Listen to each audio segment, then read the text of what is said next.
Hi there, ho there, everyone. Oh, starting 24 hours starts now. And, you may see a change of faces here because, yes, this is Dr. Carolyn Rowley, Executive Director here at Cayenne Wellness Center. And I know for the past 4 years, you're used to seeing Dr. Bentley and the SC3 team. This year, we are joined by Biba Tinga and from Gasco. Biba, can you introduce yourself and welcome to, hey, we're doing this together for 24 hours. Welcome. Thank you. Thank you.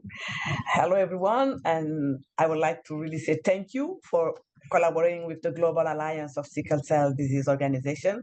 And I do hope that this is the first of many more to come. So, welcome, everyone.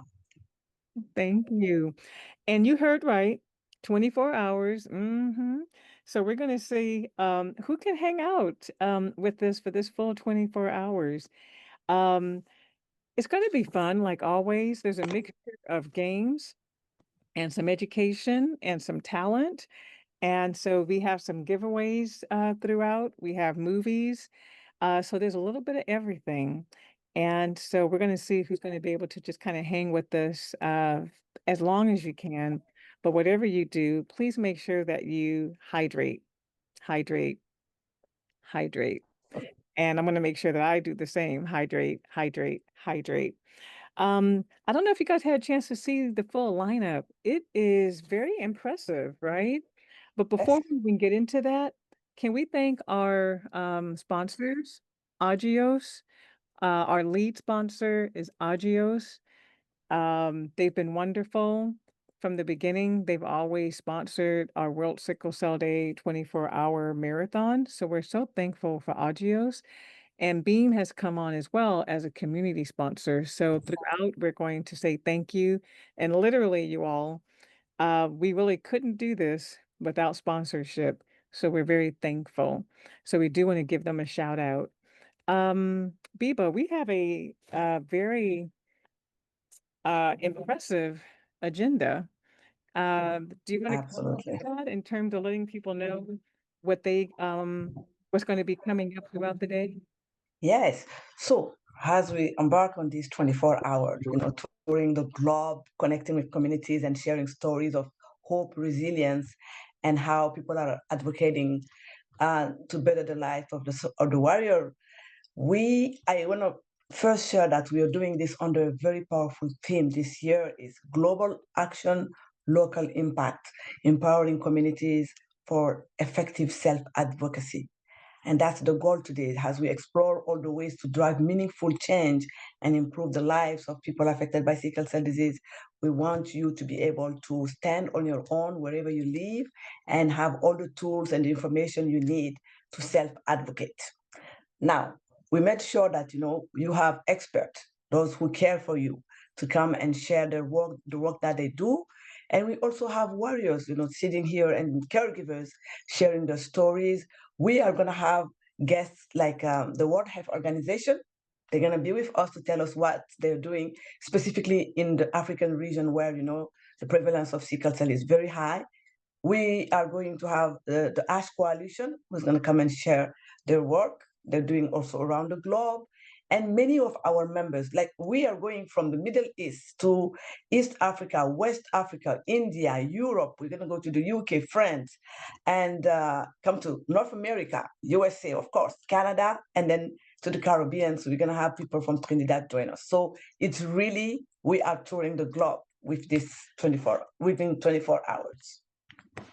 And then don't forget, I like my games and I'm Yes. kind of competitive. And I don't have to win any kind of um prize. I just like to win. So I might be playing. So we have Kahoot that's going to be coming up. We have bingo, we have trivia. We want you all to, we're going to break it up with some games, which are always fun. We're going to have our stretch breaks. For those of you who can hang with us for a long period of time, we do want you to get up and move your body and not just sit there. So we are going to have stretch breaks in between.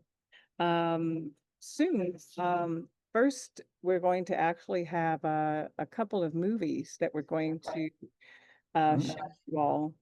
So we look forward to doing that. What I wanted to do as well, I need to thank so many people.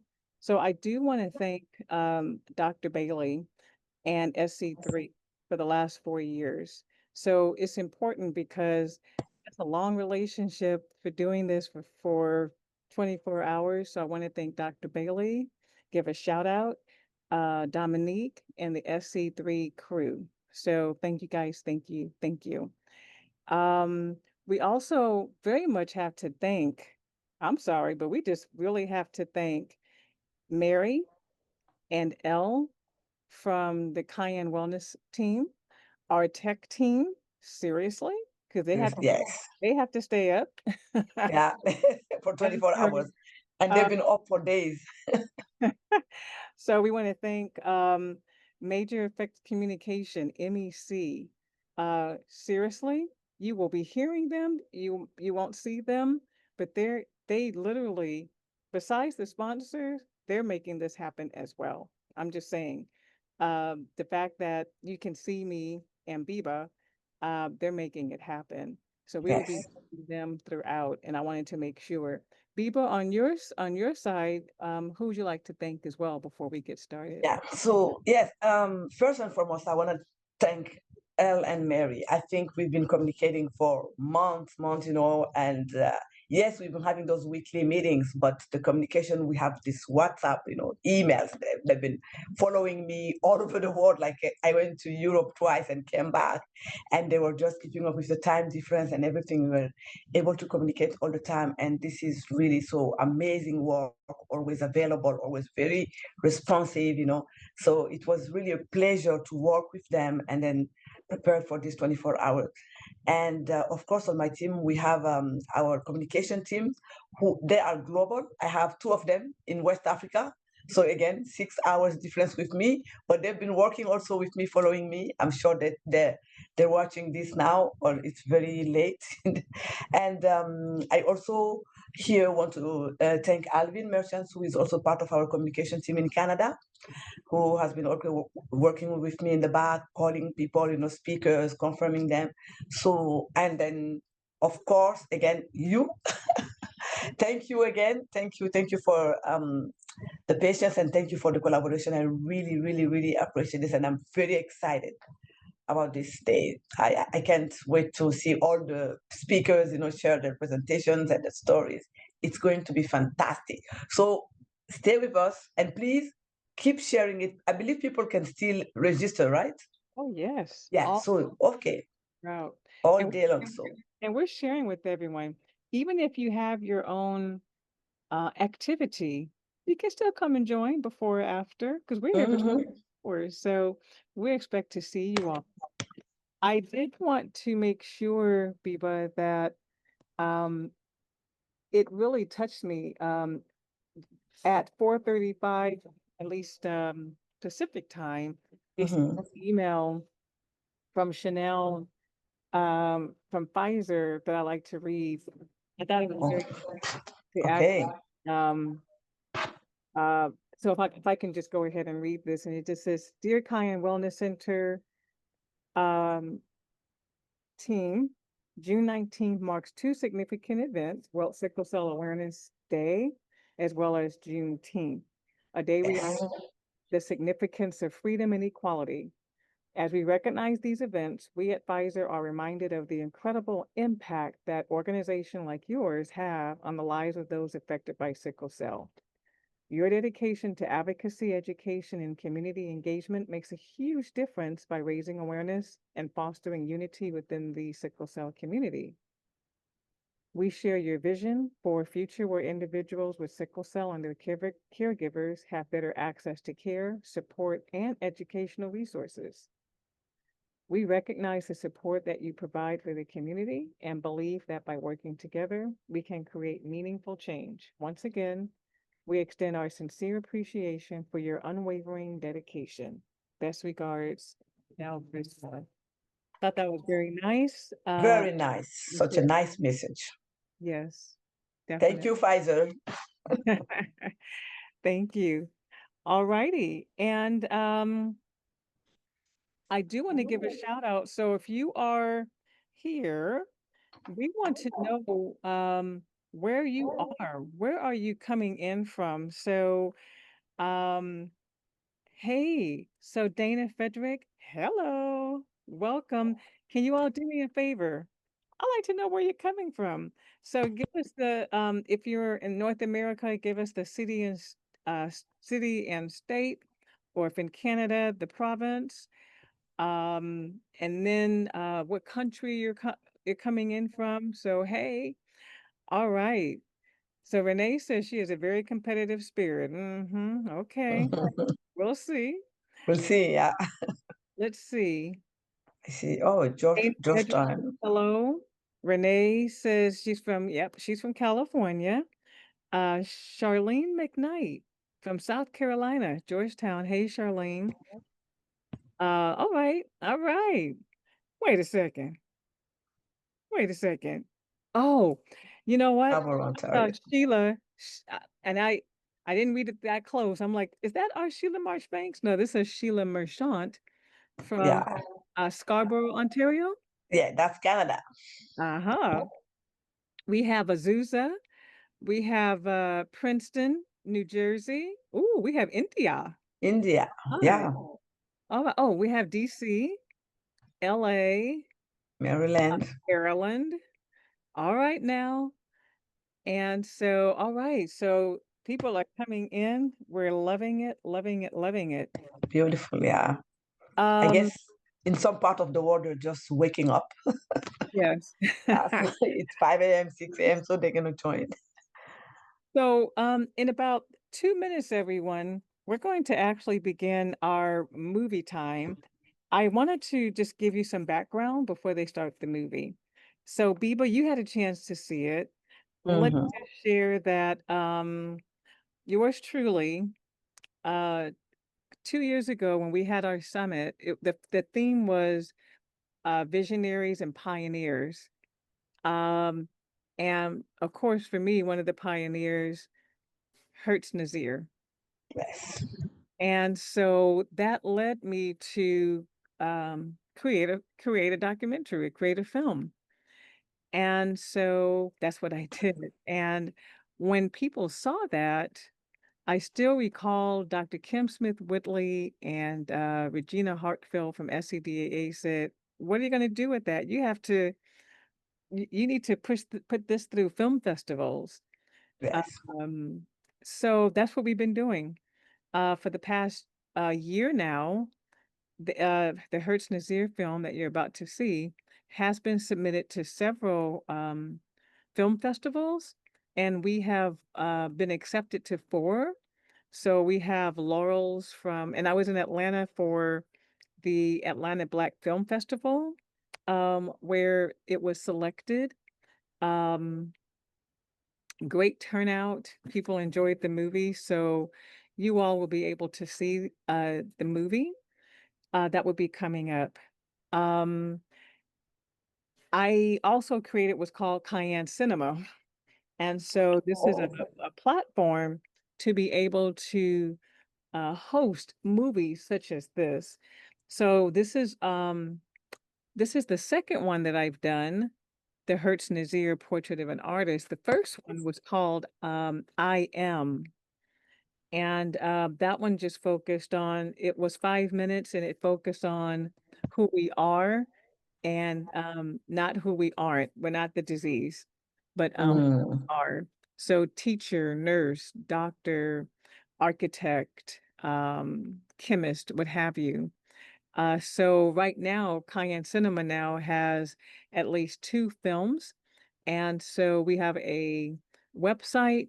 We are in the position to be able to host films. So we're positioning ourselves to be able to do that. So this space that we're in is to be able to messages like this, where some of the major companies may not take a look at. we're creating a platform so that it can be seen. So on that note, it is 12:15 a.m., 9:15 Pacific time. So, Bibo, if it's okay with you, we Yeah, are going to have them start the Hertz Nazir Portrait of an Artist, and it'll be followed by a discussion. perfect. So enjoy the movie, everyone.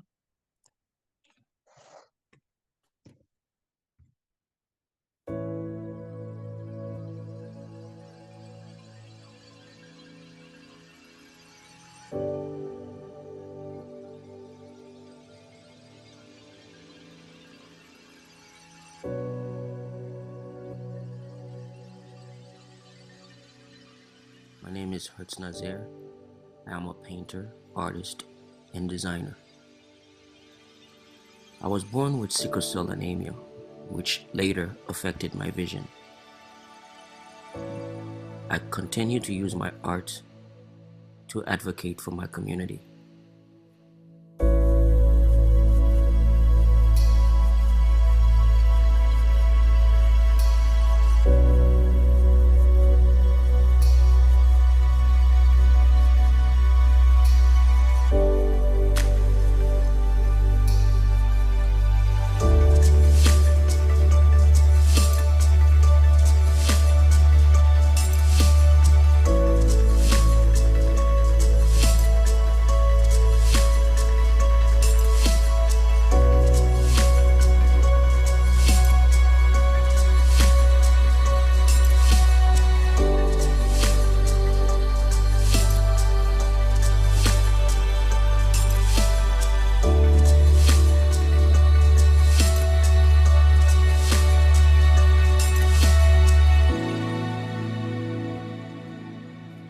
What did it look like for my parents to have me?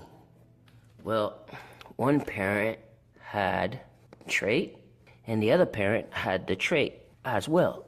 Here are the chances. A, S, A, S, and S. So you have 25% chance of having a child with normal hemoglobin AA. You have 25% chance here and 25% chance here. That's 50% chance of having a child with the trait. And you have here SS. That's sickle cell anemia, which I have. So two parents with trait will have a 25% chance of having a child with sickle cell disease. The pain that I live with is very powerful. My life has not been easy. I went blind, basically from sickle cell. I flatlined twice while I was hospitalized. I used to paint with detail, very small. I used to be able to paint someone's face, but now I really need to paint as large as possible.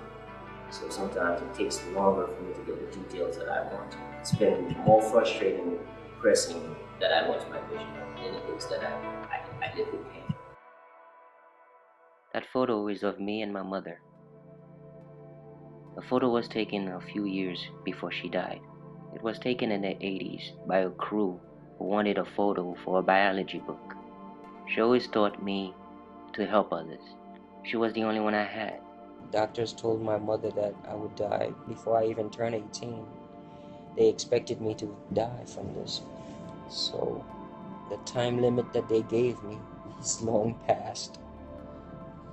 And I've been able to do a lot with my work, with my art. Just wanted to share this artwork that I created. This is me and my mom. This piece is called Time. So each bar signifies, a time that I got sick, a crisis or feeling pain. So part of what I dedicate my life to is to educate, spread awareness about what it is like to live with pain and what it is like to suffer. I want to serve, to help. But this is also part of it. It's from my pain that I find a way to express my feelings, my emotions, and hopefully find something of a release in it. So my work is not really created for commercial purposes, really. I find a meditation in it. But because I created a sickle cell series of paintings, it seemed like my life got focused on the sickle cell advocacy and speaking and just being a face for this disease. Hertz Nazir is an artist and a sickle cell patient. Thank you for coming. Thank you for having me. Okay, so the book is an adult coloring book.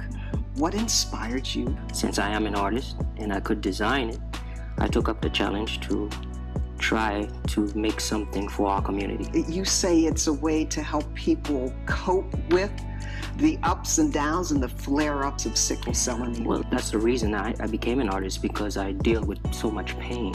And when you deal with chronic pain, there's a lot of depression, anxiety, a lot of fears. So art is a way of getting away from that. It's a way of meditating. We do hope that you will listen intently to this person, which nobody seems to have ever wanted to hear from.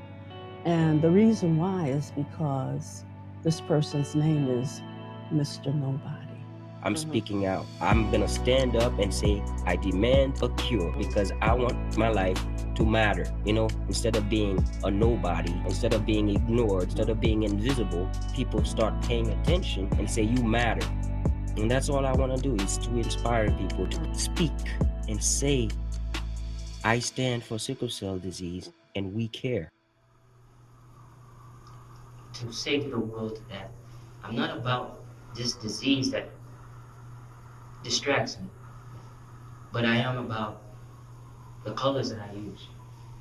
I am about expressing something about being human, being able to survive dealing with pain, but add something to my life that is more of a celebration of life and a celebration of being successful at fighting and struggling and just being alive and being happy in life.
Growing up with sickle cell, it's like I've always been like this tiny little guy, you know, very skinny, very small. We make fun of how skinny I am, or how my body is not manly enough, or you know, I don't have enough money, or I don't have enough status.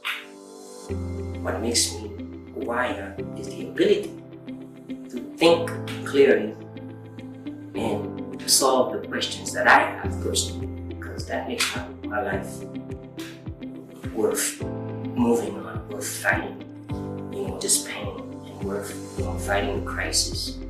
That's how I motivate myself. That's how I find my peace, is by putting puzzles together, by answering questions that other people won't answer.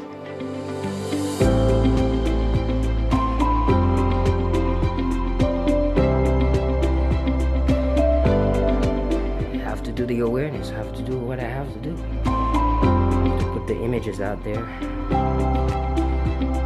Get people to understand what we go through with sickle cell disease.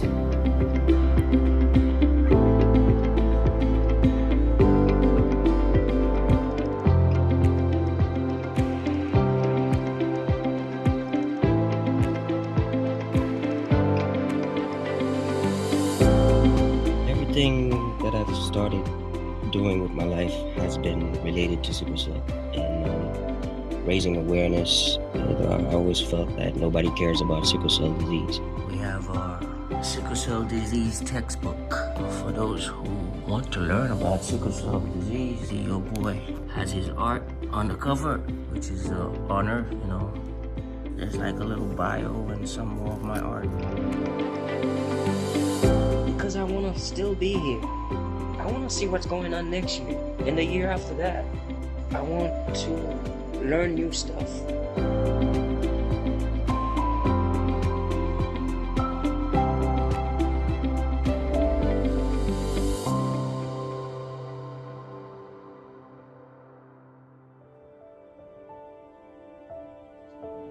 That's life. That's the life that I'm living. That's the way it is. You know, my life, my art, and sickle cell. If you die from sickle cell, there's no dishonor from that because you've been fighting this thing all your life, you know? Because this is something we've been fighting, you know? So I'm not afraid if sickle cell is gonna take me out. I wanna die like a warrior. I wanna fight. I wanna fight.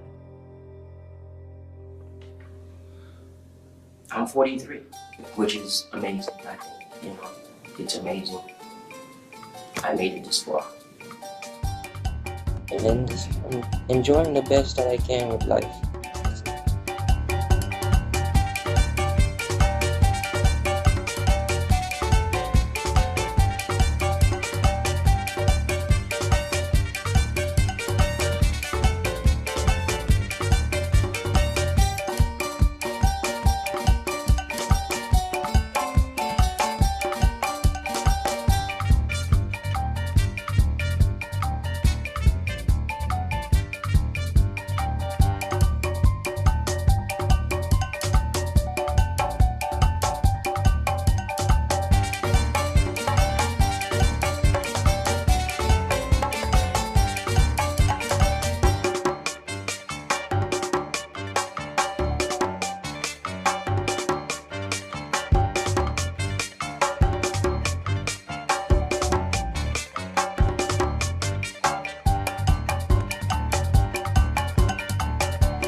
Wow.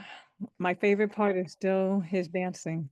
Yes, it's beautiful. Like I do have a very short clip of him dancing also at one of the ACDA convention, and I Mm. was just like filming the room like this, you know, as people were dancing, and then I was able to just have a very short clip. I shared it with the ACDA. I hope they use it one day. Oh, Yeah, beautiful. Also, he I would loved love music. that. Do Yeah, you I will share use it it? with you. I will send it to you because I don't think they ever shared it. So I will send it to you. Maybe it could be added somewhere, somewhere one day. I will Oh, send it to you. thank you. He was a beautiful soul, really a very talented artist. Very, Very. quite talented. We'd like to hear from you all. This is the discussion period. I know that we started a little bit early, but this is the discussion period. So let us know if this is your first time having seen the film and what your thoughts and comments, or first time even hearing about Hertz Nazir. We like to hear from you. You can put that actually in the chat. Um, yeah, putting this together was um, hmm, it was obviously put together um, after he passed away. So again, it was very emotional, and but I think what was uplifting again, was the dancing for me and the movement because he was happy. And so that's what I enjoy. What we have here is thank you. So not her first time, but always love to see it never gets old. I Yeah, appreciate yeah, yeah. That's true. that. But you did an excellent job with this. I really love it. Like I was watching, I'm like, my God, this is really a very good, very short movie and well done, professionally with even how it flows, right? The storyline flows as if you were interviewing him to make the film. And I'm amazed to hear that, you did it after he passed away. So very good job. And we're going to continue to share it all over the world. It has to be global. I wish this will be played at every sickle cell conference that we have. Okay. And that's going to be something that, I'm going to commit to do. As long as Gaston has a conference, we'll be playing this so that people hear about his story again, again, and again. It's important that, we're going to honor his memory and show his art, right? How talented he is. Yes. So we do have a website, Cayenne Cinema. So I'm going to put that in the chat for those of you would like to go to Cayenne Cinema. Let me put that in here as well. Yes. So we do have our Cayenne Cinema. I just put that in there. Lakita says, I've heard so much about him, but surprisingly, this was my first time seeing it. And my favorite part was also the dancing, of course, because I wanted to leave people uplifted because he lived a good life, though it was short. He lived a very, very good life. And he talks about the fact that he had been homeless at least twice. So that's to me is devastating, but it's real. It's very real. I know that I can only speak for being here in California. Many of our warriors are couch surfing or they're homeless. And Mm. so that is a big challenge here in California, and I'm sure nationally as well. Do you all have the same issues in Canada in terms of the homelessness, or is that something that's handled much differently in Canada? Yes, we don't have that issue in Canada, and I'm so grateful for the fact that maybe the system is different, right? Yes, it The is. system, the social system is different, so there is always support for you. If you don't have a job, you cannot work for specific reason. In this situation, it's the health issue, right? Sickle cell is an unpredictable, dynamic disability, dynamic, invisible dynamic disability. So there is always support for them to get housing.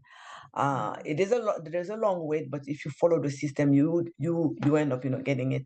But I must say, I was just having a conversation with an adult warrior who just came for our gathering tomorrow here in Ottawa, and he was telling me that the majority of us after the age 40, we end up moving back into our parents' basement.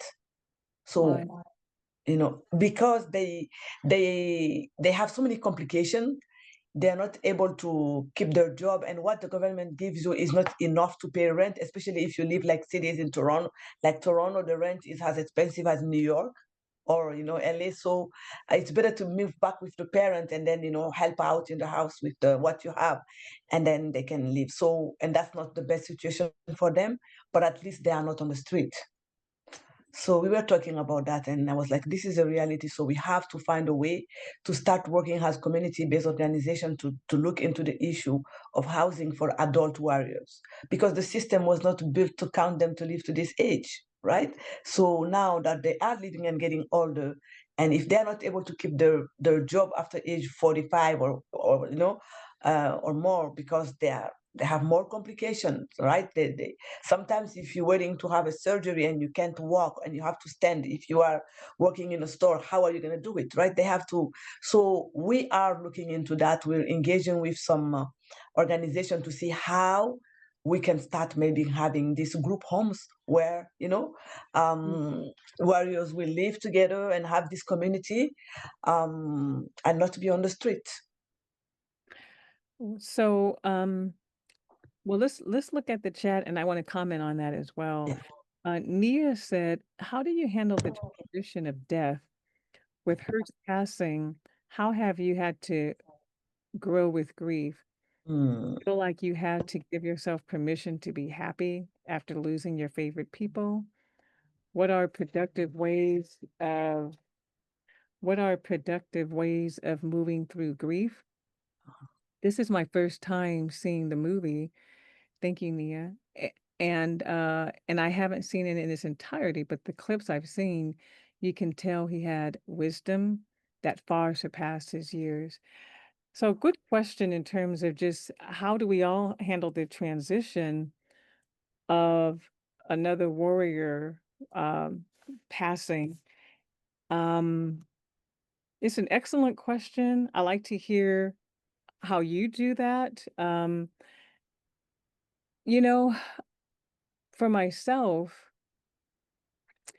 I don't now, because of the position that am in, but before having started the nonprofit, which is 25 years now, we're in our 25th anniversary, it had an effect because I'm still here and I was always being very so thankful. Thank you, Lord. You must have something for me. I'm still here. But it also depended upon the age. Uh, Mm, if the person was much younger, um, that had an effect. But either way, for me, it was a contemplative period. And I think that is for many people in terms of death, family or friend.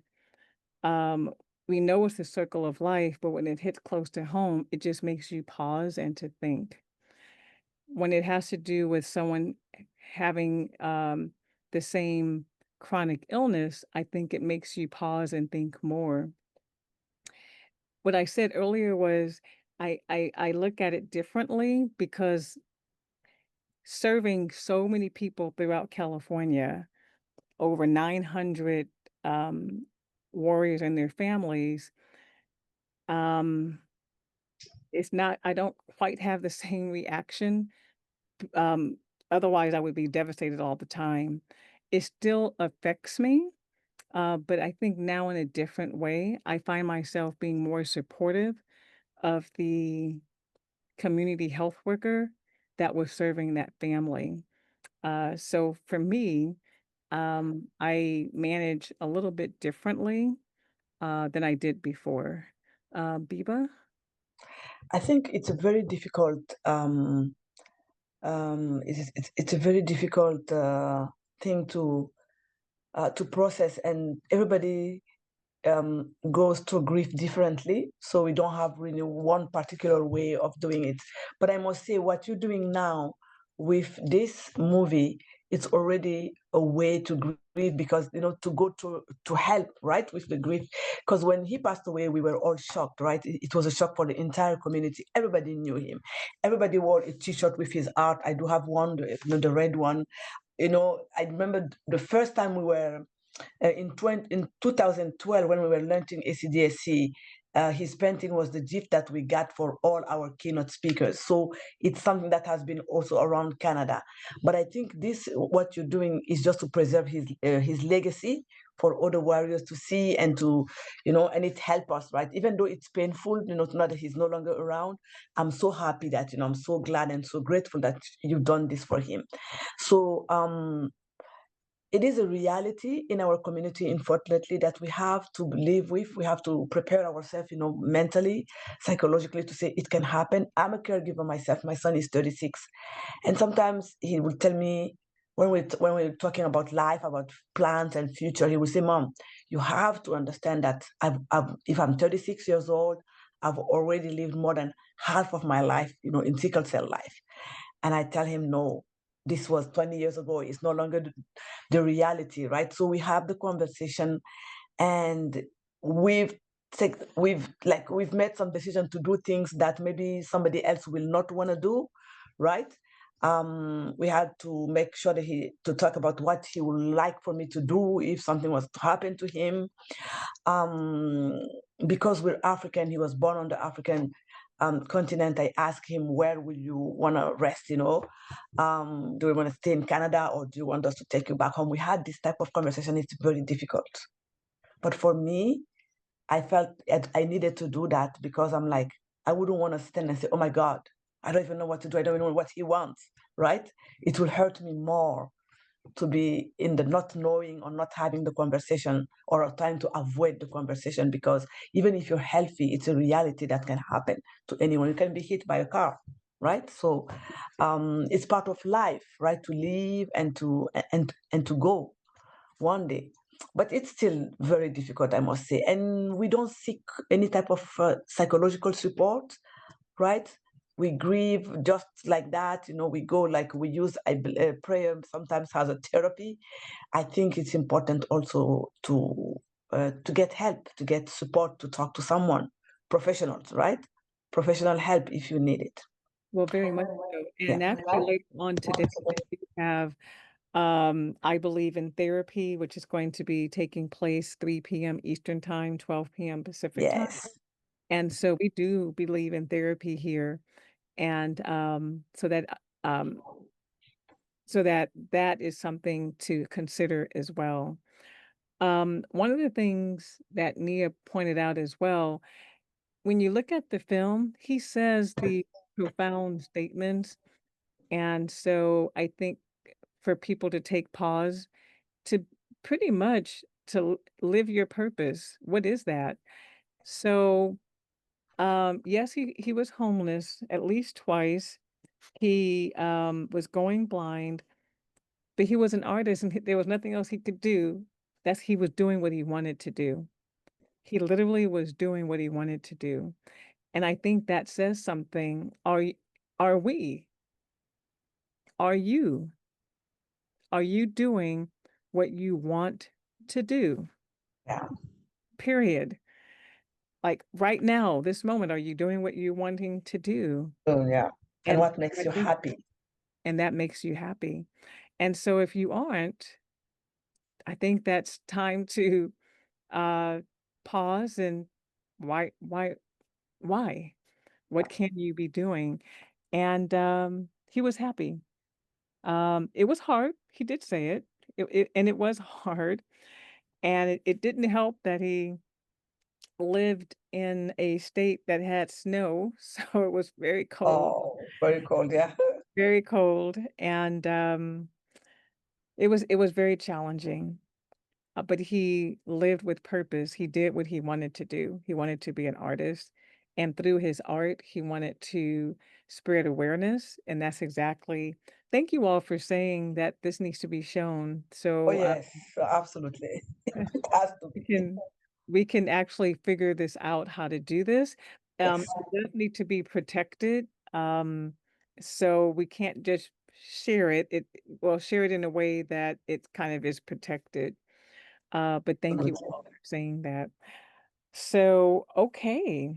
Coming up in just a few minutes, about 15 minutes, we actually have another. This is our film portion. Um, I know that when we first started, we had, and you guys probably know this one already. No, I'm going to see if you guys know it. Um, the first year we did two films. One was I'll give you a hint, directed by and starred. Well, it starred Sidney Poitier. Can you tell me what year that was in? And the other one was it starred Bill Cosby. Can you tell me, and please don't go to your phone or ask Google if you happen to remember what years those two films came out. This is the one, and the name of it. This is the one with Sidney Poitier, and the next one was Bill Cosby. Anyone remember the name of the films and the year? In the heat of the night, about Oh, 1949. okay. Well, hey, um, Bridget got it. Warm December. So Yes. Warm December was Sidney Poitier's. And by chance, do you remember even the if not exactly the year, kind of the time frame?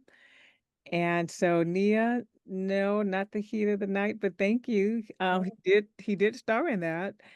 Um, but it is Warm December. Anyone know the one for Bill Cosby? What that one was called?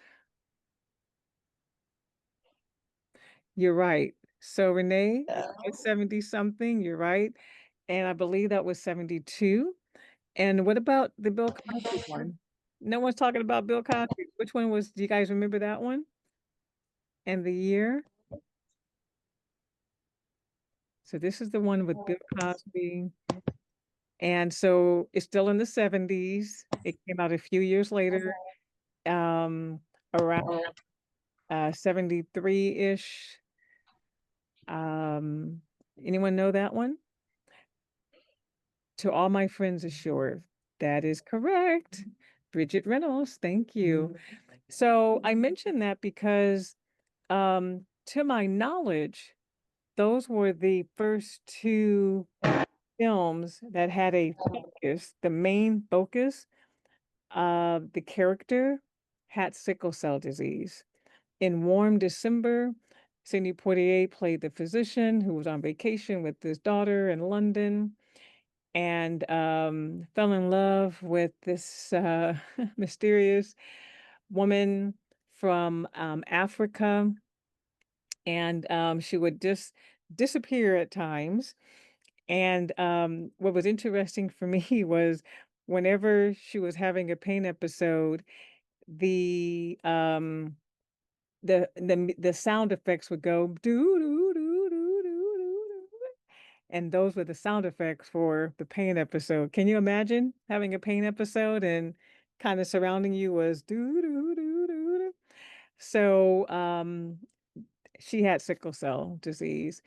The one with Bill Cosby, he was a father of a boy that found out.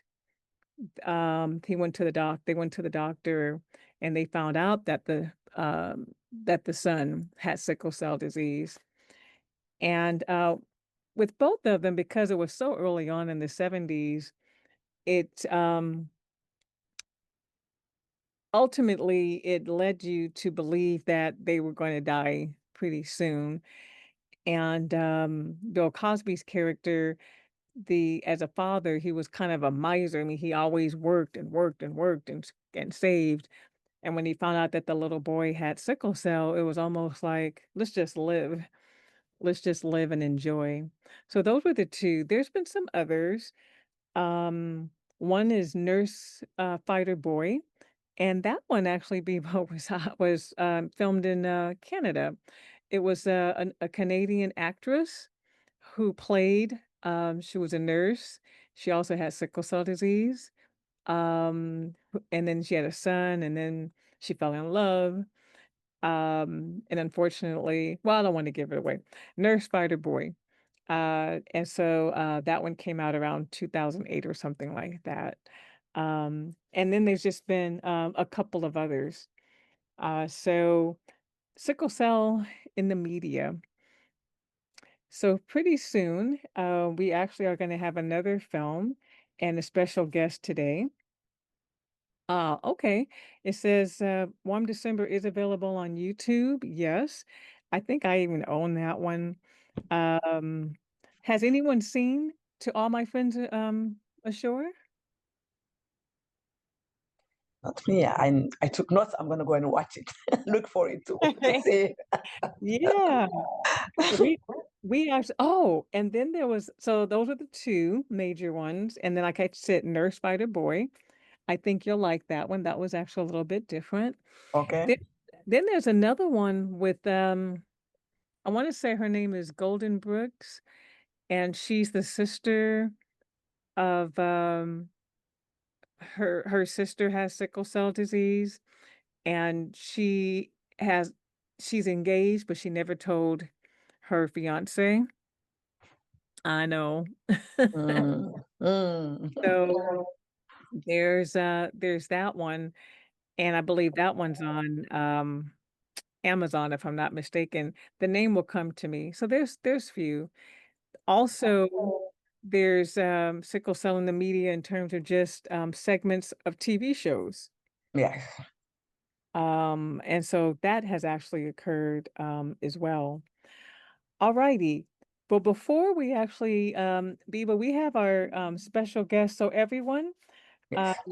right on time at 1 o'clock, your time, going on 10 o'clock, We are Mhm. we have a special guest. His name is Special, and we do want to bring him in. Oh yeah, there was also someone's reminding me there was also an indie documentary called Spilt Milk. And we can't forget about Jay Snow. We Yeah. no, we can't forget about I love Jay Snow. Flawed. And we actually featured Flawed as well. Jay Snow is a young man who's currently 38 right now who did that. He's a comedian, and it's a short, funny, about just living with sickle cell as a male and dating. And so I saw that movie. It's really good. it is funny. But hey, Funny. Yeah. Special, how you doing? Hello, ladies. Hey. Hi. Happy Sickle Cell Day to everyone. Woo! Thank you. And so everyone, I had the pleasure of meeting Special in April Mm-hmm. and at the leadership conference. And so I met you and said, "Oh, you do have to be a part of what we're doing. This is great." Mm-hmm. Do you want to? Our goal is to share to show the film shortly. You want to introduce yourself and tell us a little bit about how this project even came to being? Absolutely. So my name is Special. I'm an actor and a musician. I'm also the president and CEO of Music Brings Life, which is a blood awareness organization in New York City that uses music and entertainment to inspire, educate students about the importance of blood donation and what sickle cell disease is. We are located in New York City. We're expanding out to Georgia and different states now, and we wanted to this is the first film on from the company, and we wanted to use this different form of medium to create conversation and create awareness about the need of blood donation and about what sickle cell disease is. So this is why the film was created. Students are heroes. Thank you. You want to tell us a little bit about what kind of time frame are we talking about? When did this occur? How long did it take you? But it took me about a year and a half to write the script. Wow. We also we tour different high schools Mhm. where I perform. I have other musicians that come out to perform. We have sickle cell advocates that come out to share their story, and we I said this is it's when students are seeing the story first when they get the entertainment part when we're performing like that grabs their attention, and then when you have a sickle cell advocate who is sharing her story, right? And that just opens them up to want to say, okay, you know what? How can I help? Okay, I can help by donating blood. That's how I can help. And that's what we do. So, Jordana, who is the protagonist in the film, she is actually a warrior. So she was absolutely amazing. So I wanted to cast her to play this person because I feel that she would understand exactly what a patient a sickle cell warrior patient go through how it is, and I want to bring that. I want to show that on film to let everybody in the world see this is how it looks, this is how it is when I want to show every inch everything from the conversations behind the patient's back to the conversations in front of the patients. Wow. Thank you. What year did you begin this? So I begun writing it like about 2023. Okay, so during COVID. Yeah. Okay. I was I I was creating during COVID. and I always, we always do pre-COVID, during COVID because it's just interesting. Life Uh, change. Yeah. It's a different time, different era. Mhm. no, seriously, Yeah. yeah. It is. And Biba, are you familiar with the film as well? I mean, we're all going to see it short. I know him, right? I think Ah, we met at was it the ACDA convention? See. Yes, so we start talking, but we've never had a conference in Canada because I promise you an invitation if we do, Mm-hmm. and I Yeah. will keep my I'm, word. I'm, So I'm looking. I'm waiting for that. I'm waiting for that. yes, yes, yes. So I say it live today, so I'm gonna have to do it. Yes, right. Well, before we actually show that special, we have some comments. It says, that's Oh, right, for better or worse. That's the other one. Thanks, Carly.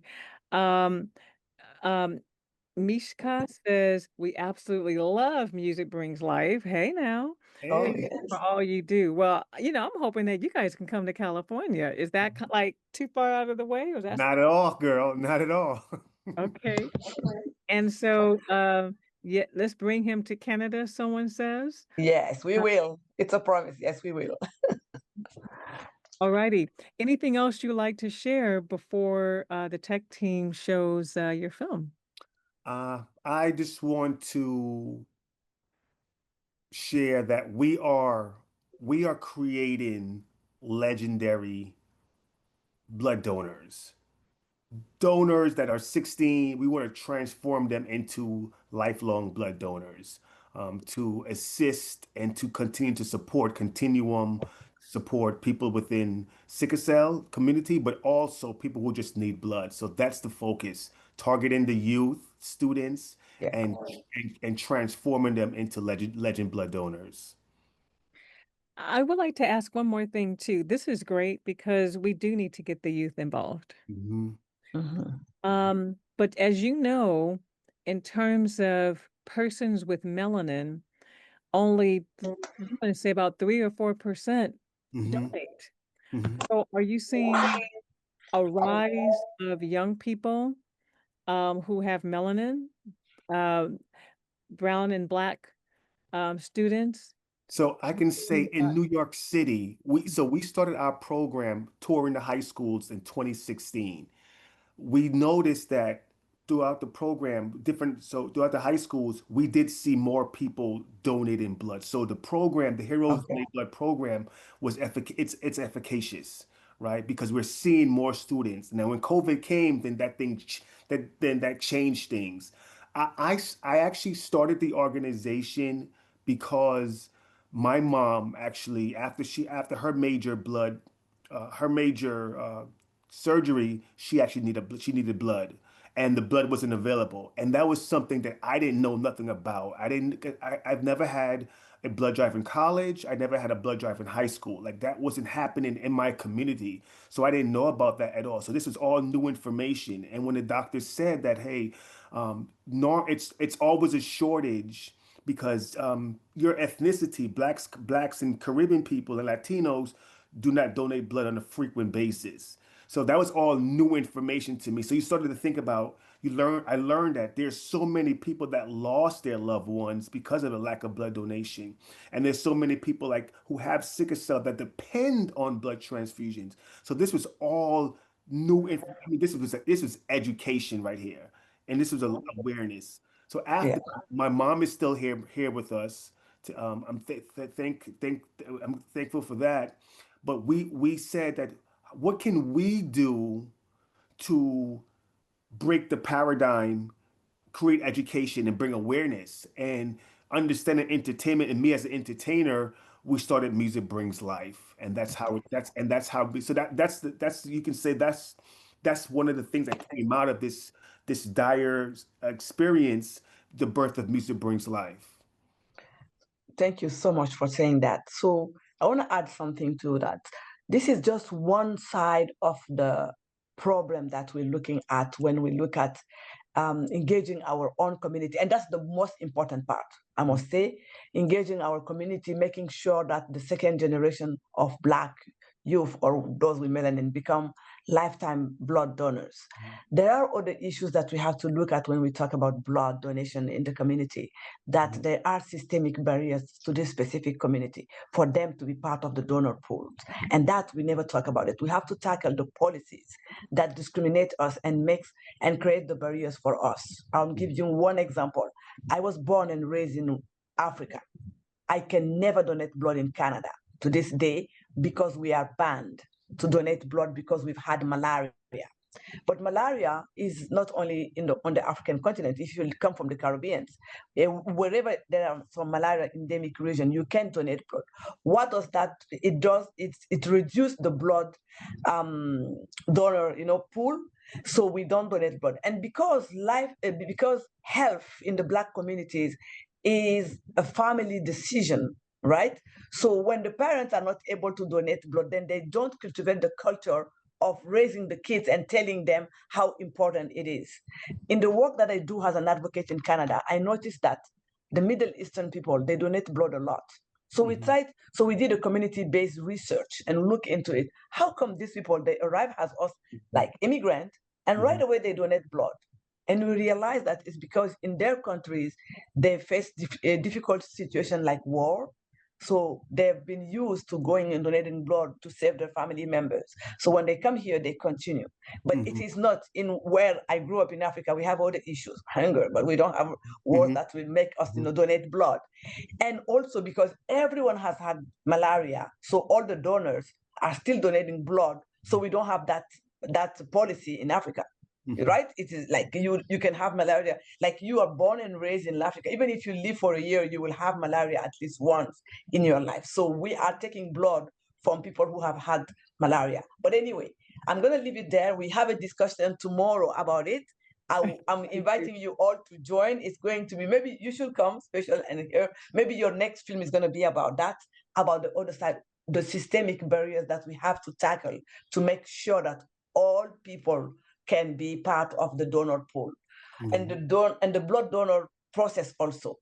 It's built the way they ask the question to eliminate you. Black women are selected on the base, like they say, oh, you're anemic, you can't donate blood. Most of the time, the Black women are deferred. The issue is they're using a criteria of a Caucasian woman to screen us. It doesn't fit. So there are so many things that you have to research and know, and we have to talk about that as a community. That's going to be a good conversation. Yes, join us tomorrow. So let me just share with everyone, that conversation about Let's Talk About Blood will be taking place at 6:30 p.m. Eastern Time, 3:30 p.m. Pacific Time. And so it involves Brenda Green and Laura Ruth, Wogu, Biba, Nilda, and Stanley. So come back. Well, actually stay with us. And that will be coming up at about 6:30 p.m. Special. We're going to actually show your film. So hang out for the discussion afterwards. All right. Okay. Right. Thank you guys so much. And roll them.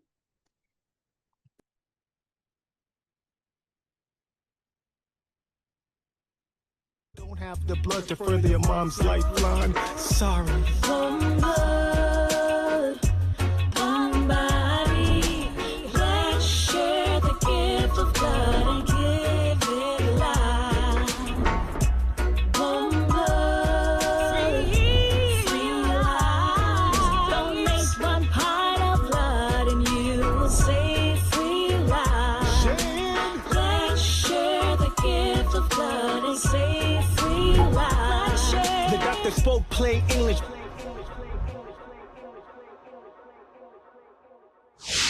A rare disease without a cure. The people that sickle cell anemia affects are more than 90% African American or non-Hispanic Black. September is Sickle Cell Anemia Awareness Month, and it's dedicated to raising awareness about the disease.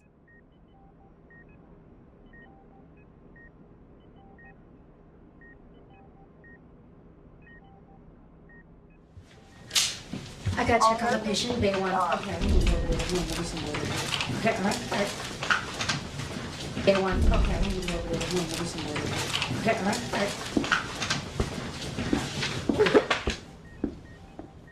Hey, Jordana, are you feeling any better? No, I'm not. No, did they come in to take an x-ray already? No, they did not. Okay, I need to go check on that. How was your pain from a 1 to a 10? My pain is the same. It is a 10. It's still a 10?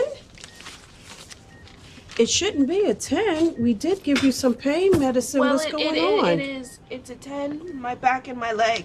Okay, well, let me just check to see whether I can give you some more medication. I don't see why not. You gave me 10 milligrams of Percocet, and my dosage at home is 15. I barely got anything. I understand that, but you know, when you first come in, we don't like to give you a whole bunch of meds. Samantha.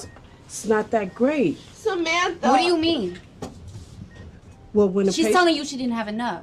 I understand that, but when a patient first comes in, we do not like to give them too much pain medicine. Okay, but she's already prescribed more than that in the first place. We could have stayed home for all that. Okay, but I did check to come back to see whether she would be okay with the medication that we did give her, the dosage, but I'll go back and check to see whether we can get her some more. You need to do more than check. Look at her. I understand. I see that she's still in severe pain. Exactly. So what you gonna do about it? I'm going to check to see whether we can give her some more meds, okay? Yeah, we need to get a move on. Y'all need to do your jobs.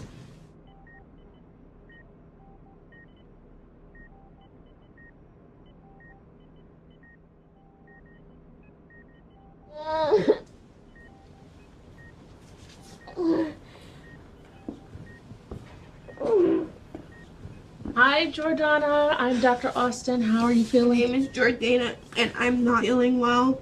Okay, so what's going on with you? How's your pain? I'm in pain. What's the level of your pain? It's a 10. 10 out of 10?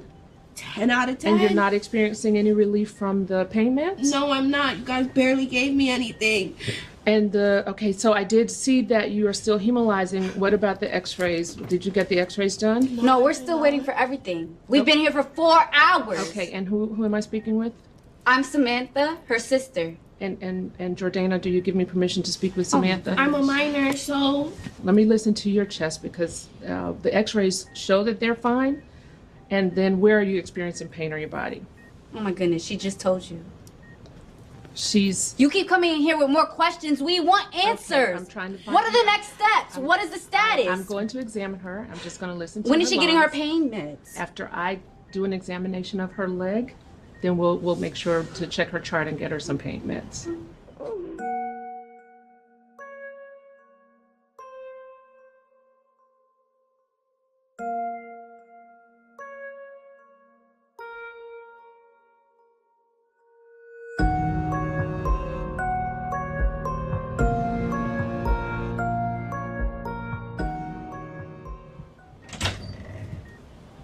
Hello, Jordana. How are you feeling today? I'm in a lot of pain, and I feel very weak. I'm sorry to hear that. The reason why you're in pain and feeling weak is because you're having a sickle cell crisis, where your blood cells are being stuck in certain parts of your body and it's even breaking. Now,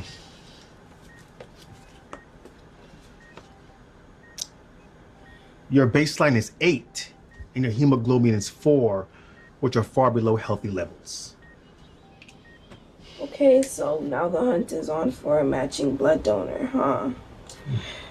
I remember there was an issue the last time I had a sickle cell crisis. Yes, I have put in an order with the hospital blood bank. Currently, they do not have any blood that's compatible with yours. They have begun a search with other blood suppliers. All we can do now is wait for them to find you a match. What do you think my chances are that they will find another B-positive donor that matches my blood immediately? I know you're frustrated. No, you don't know.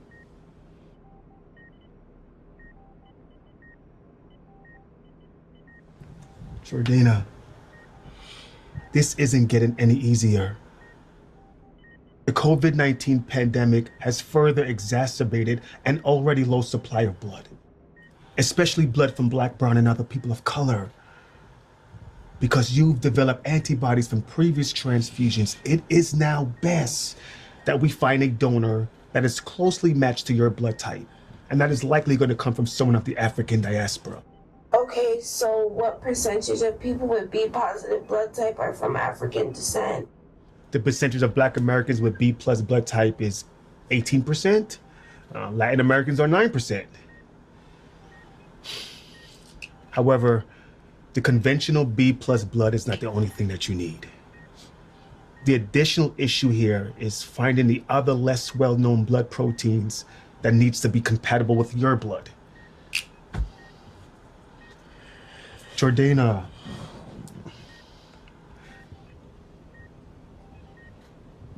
Jordana, don't worry. We are working diligently to find you compatible blood. Now, hey, I put in an order for your pain medications. The nurse coming in shortly with your meds. Try to relax and get some rest. I'll keep you updated on the search.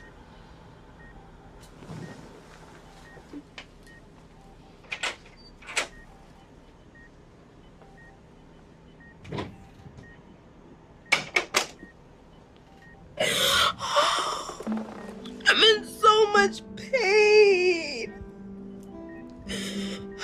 Black and Latino people don't donate blood as frequently as they should. I'm tired of going through this.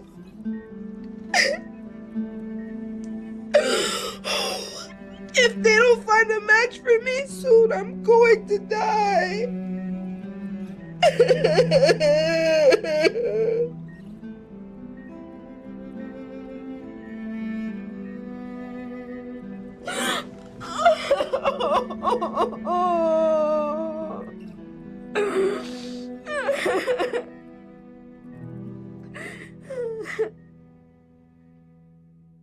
Thank you for joining Grand Rounds with us this morning. We are here discussing the case of Jordana Bristol. Many of you may know her. She is a wonderful young woman with sickle cell disease who is in the hospital again because of her vaso-occlusive crises, having different pain experiences because of this current sickle attack. The issue is, of course, she's tired and totally listless and has no energy. Her blood count, she normally runs at 8 milligrams per deciliter, so this is a lot of issue that we have to address. And she is transfusion dependent. The problem is she has antibodies to red blood cell antigens, which is making matching blood very difficult. Just as a quick review, for those of you who know or don't know, sickle cell, obviously, as you can see on the panel on the right, is when the normal biconcave donut-looking red cells kind of turn into these sickles and then start to affect the vasculature where the flow of blood is no longer patent. In this case, anything downstream becomes anoxic. There's no oxygen carrying capacity to the body, and the patient now cannot function. We do, for sickle cell patients, including Jordana, pain medications for support. Hydroxyurea is another type of therapy, stem cell transplants, and in Jordana's case, she is transfusion dependent with red cells. There are a number of ways to get blood for her, but realistically, it's going to come from someone of her own ethnicity. Just give her hydroxyurea or a bone marrow transplant. One of those procedures should do the trick. Well, Dr. Princeton, you're right. However, hydroxyurea may cause ulcers and organ dysfunction, and a stem cell transplant has to be effectively matched to be effective, so it's not so simple. You know, Jordana is a fantastic young woman who we really, really adore here. And, you know, she has a dream to run the New York City Marathon, and we are going to do everything possible to make her achieve her dream. Dr. Bluth, you're getting too involved with this patient and it's clouding your judgment. A sickler will never be an athlete of any type. It's just not possible. Dr. Princeton, although that may have been correct years past, medicine has progressed so remarkably that people with sickle cell disease can actually lead long, normal, productive lives. Take music, for example. You have T-Boz from TLC. You have Miles Davis in sports. You have Tiki Barber in football. And you have Billy Garrett in basketball. You have Shakira Martin, who won Miss Universe. So therefore, Jordana's dream to run the New York City Marathon is a very real goal.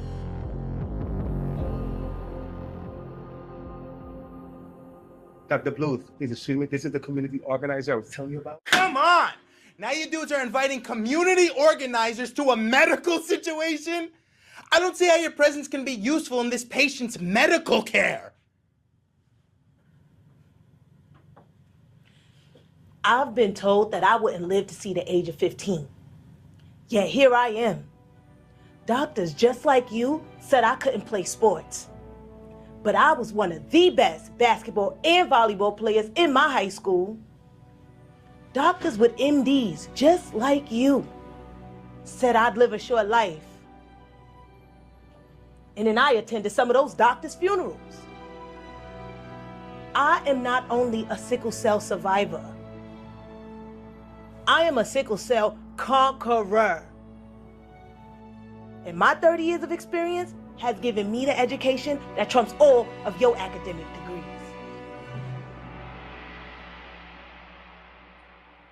Dr. Bluth, please meet sickle cell advocate, Martha Ellis. Ms. Ellis, I'm so very glad that you could join us. Please.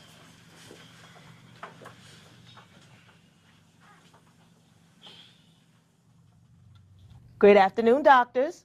Good afternoon. My name is Martha Ellis, and I am an advocate for the sickle cell community. Black American individuals make up about 13% of the US population, but only 3% donates blood. There is an organization called Music Brings Life that uses music and entertainment to help increase blood donations within the Black, Latino, and Caribbean communities. Music Brings Life has an efficacious student-based program called the Heroes Donate Blood Club that operates in their high schools. These students are creating legacy blood donors. Reach out to Music Brings Life. They can help get the compatible blood Jordana needs.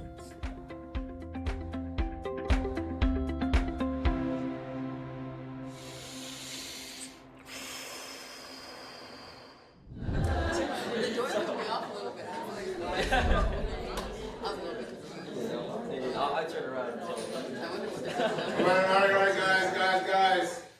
Today is the first meeting of the Heroes Donate Blood Club for the year.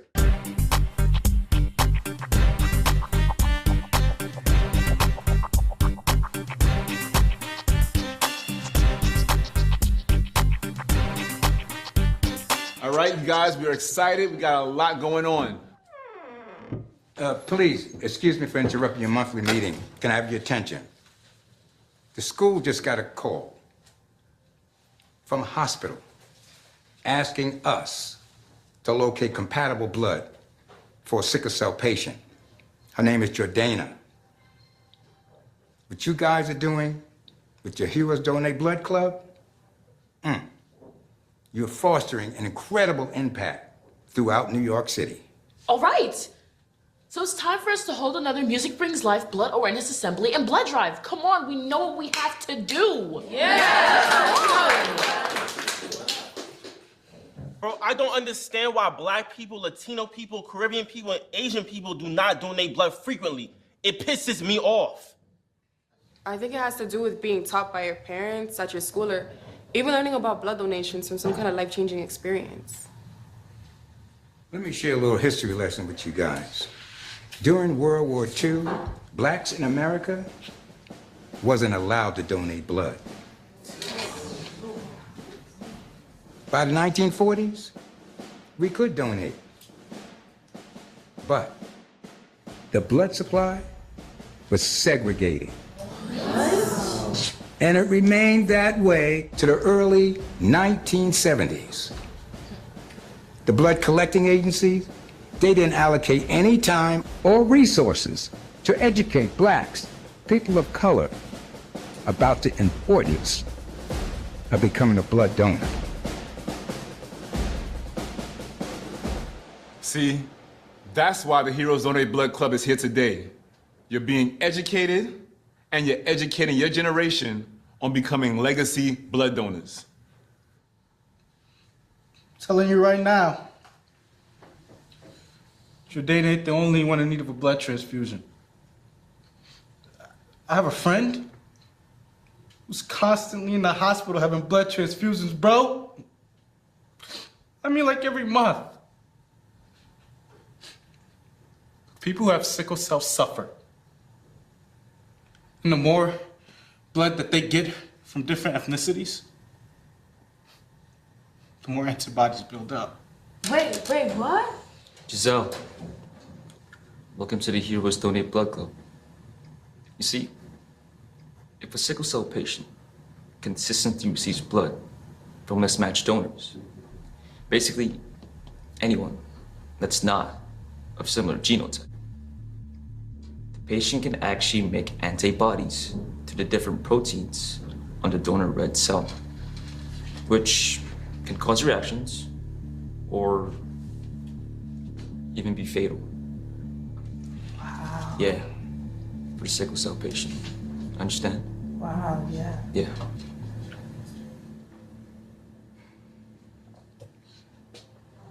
You guys, let's expand the Heroes Donate Blood Club to other high schools.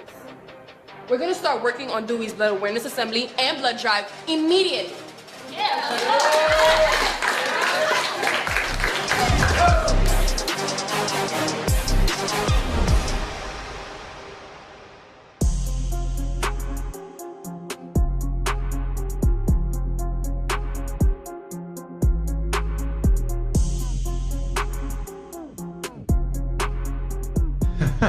How are you? To be honest, I'm a little nervous. You know, this is it. This is it. I'm a little nervous too, but you got this, right? I don't know if I got this. To be honest, I don't know. What about your friend? Ari, right? What about her? Think about her. How's she doing? She's doing good. She pulled through. She's fine. Okay, so use that as motivation. Think about the next time she's gonna need blood. You want to be there for her, right? You got this. You got this, and for Jordana too. Okay, we can do this. Yeah. We can do this. Okay. Yeah. Okay. Just take a deep breath. Okay, ready? One more. Okay, we're good. Yes. We're good. We got this. That's We got this. Come on. For Jordana. For Jordana. For Ari. Let's go. Come on. Yeah.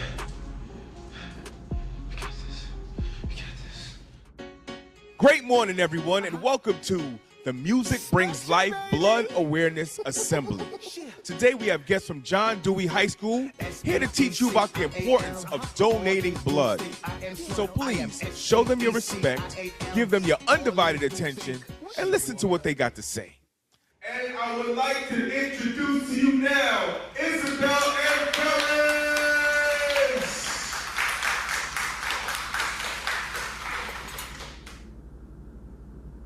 Good morning, everyone. My name is Isabel, and I'm a member of the Heroes Donate Blood Club at John Dewey High School.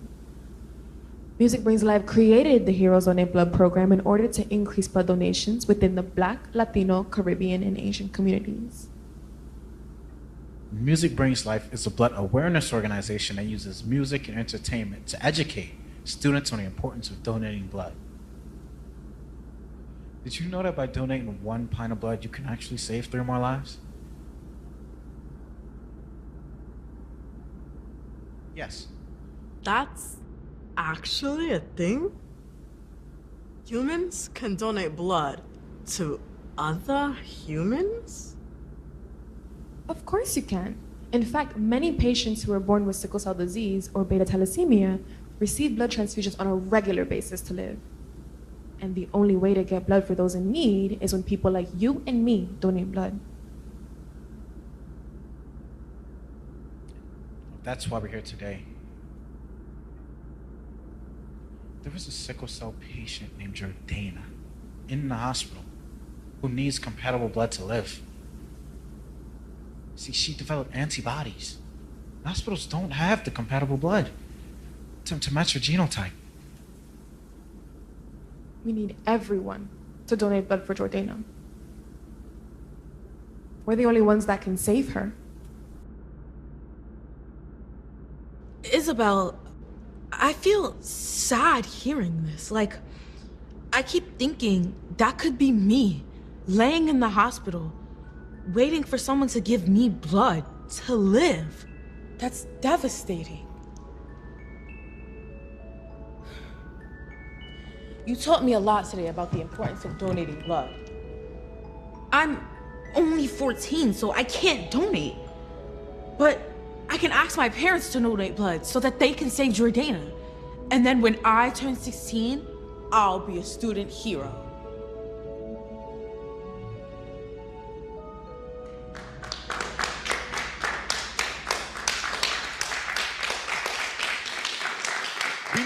everybody to sign up to donate blood so we can find compatible blood for Jordana.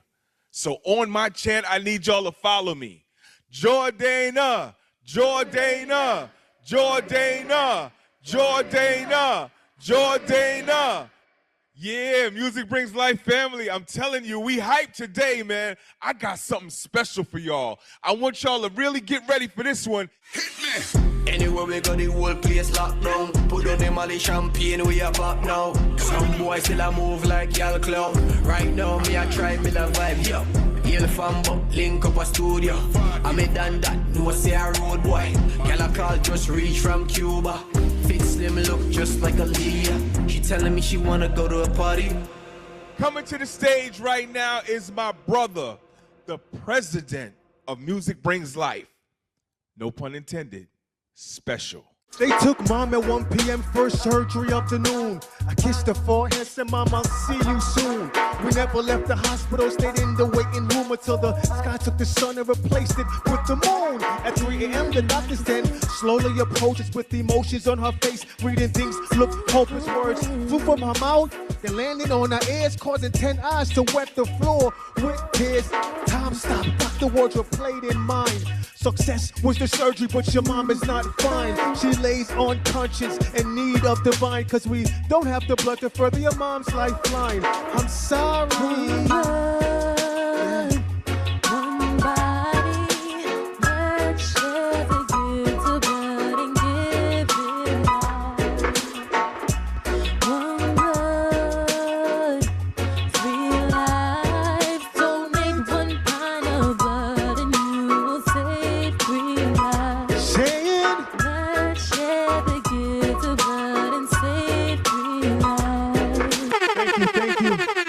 Thank you.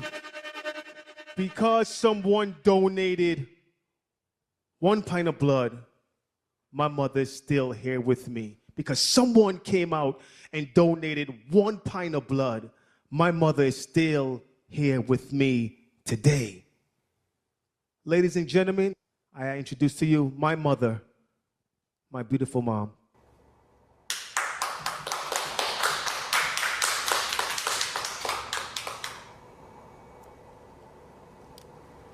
My name is Paula Ellis, and I am the proud mother of this audacious, excellent young man, special. He is a son that any mother would be proud of. January 12, 2009, I had knee surgery, complete knee replacements on my knees. And because I have a rare blood type, there was no blood when I needed blood. I needed 4 units of blood and they didn't even have 1. And because someone heard his cry, someone heard his prayer, and they decided, Latino woman, she decided to help. She matched my blood. And she donated 1 pint of blood. That 1 pint of blood didn't only save me, but it saved 2 other people. And today, 15 years after, I can truly stand here, alive because of that. So my word today to you students, come out, come out. Some of you may not be able to donate because of whatever reason, but still go and try, because most of you will be able to. And the lives that you're saving can be someone related to you. 1 pint. That's all we ask. Someone like Jordana. I have had the privilege of meeting that young lady in my kitchen, in my home. She's a wonderful young lady. And the things that she has to go through, the amount of blood that she needs every time, every month. And sometimes there's shortage. And there's shortage because in the Black and Latino community, we don't understand the importance of donating 1 pint of blood. 15 years after, I'm still here, still here. Thank you, Father. And thank you, students, for coming out. I love you, Key. My son, my heart, my baby. Please, everyone come out to donate blood for Jordana.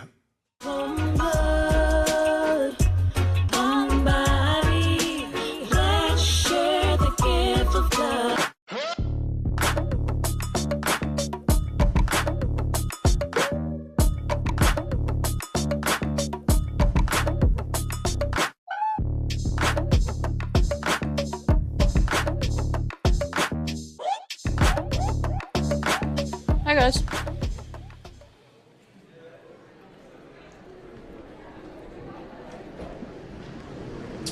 Hey, can I talk to you for a second? Yeah, sure, what's up? I know you went on a field trip, most of the students, but yesterday they had a blood awareness assembly, and 2 students from John Dewey was here, Isabel and Ferris. Did you say Ferris? Yeah, you know him? Yeah, Ferris, that's my best friend. He was trying to get signups for a sickle cell patient named Jordana. You're very influential here. That's why I'm coming to you. Can you get the students to donate blood for Jordana? We're the only ones that can save her.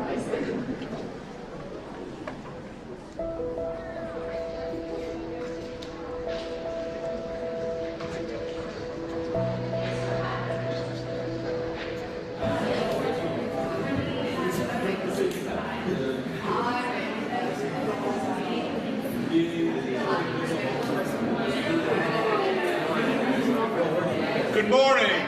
Good morning. I need everybody that went on the trip yesterday to write a 2-page summary in their journals.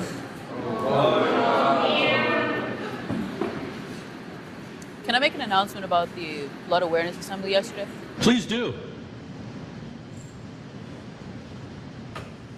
Yesterday, my friend from John Dewey came to our school in search of blood for someone named Jordana. Now, I have never met Jordana, but I am Jordana. And genotypic blood is imperative. She has sickle cell and needs blood to live. That is why I am spearheading a campus-wide blood drive. And everyone needs to donate for this patient. Who can I count on?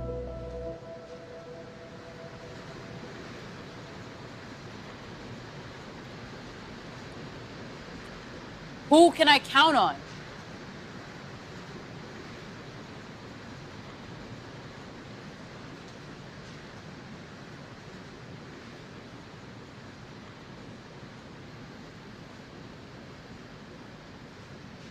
I'll donate blood.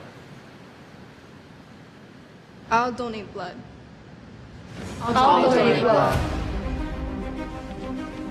I'll donate blood for Jordana. I'll donate blood for Jordana.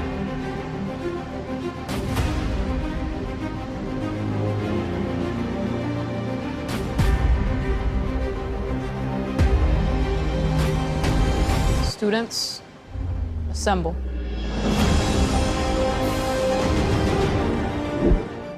All right, guys, let's huddle up. We need to get as many signatures as possible for Jordana. We need to get her some compatible blood. Yeah, we do. Let's do this. Let's go. Yes, y'all, this is the Music Brings Life Assembly. Listen, we need to get those sign-ups for Jordana. We need y'all to sign up right now because we need that compatible blood. Jordana needs you. Let's do it, y'all. This is no bird. This is no plane. This is the new special, baby. Let's go. Got a brand new dance for the whole place to do.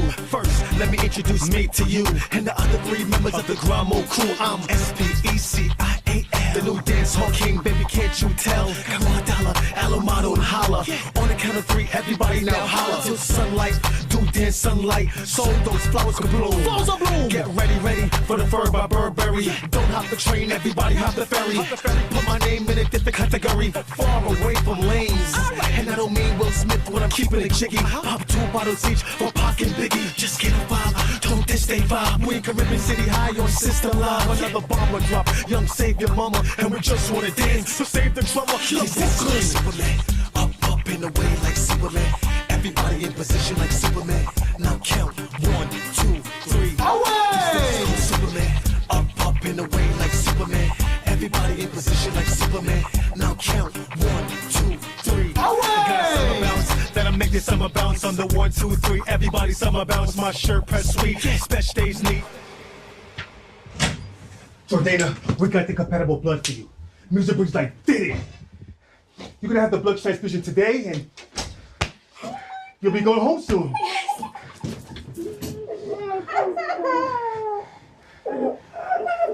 It's a beautiful day for saving lives.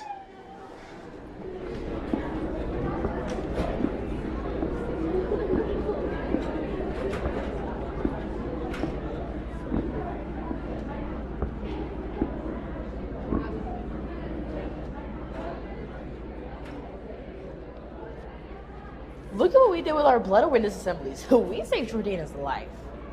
Let them talk about that in their books. Black and Latino students serve the compatible blood for sickle cell patients. Yeah, but we can't stop here. Remember, there are other Jordanas in the world in need of compatible blood. I envision the Heroes Donate Blood program going statewide and raising thousands of genotypic blood for our people.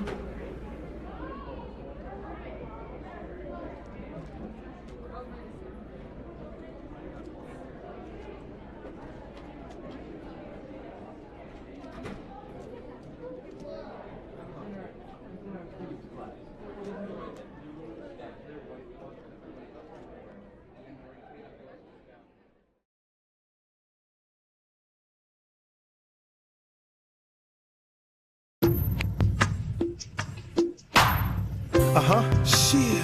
Hold firmly to your truth. That's right. That your dreams are your personal purpose. All facts. And you were sent to create that legend. You ready? Come on.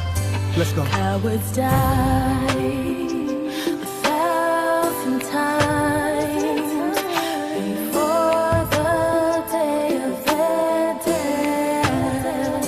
The valiant taste just one time, standing in faith to reach that goal line. Every time I hold a mirror up to my face, my dream screams out for me. So I'm claiming greatness, conquer your fears. I'm claiming greatness, claim your I'm claiming greatness, conquer your fears. I'm claiming First name, last name, forever anchored in the holiest, the meaning of what faith is. I see glory in the pages of my unseen book. Hold fast to the vision despite how all scenes look. I'll never kneel to false evidence appearing real. Conquer fear and you will claim your own. I'll never kneel to false evidence appearing real. Conquer fear and claim your own.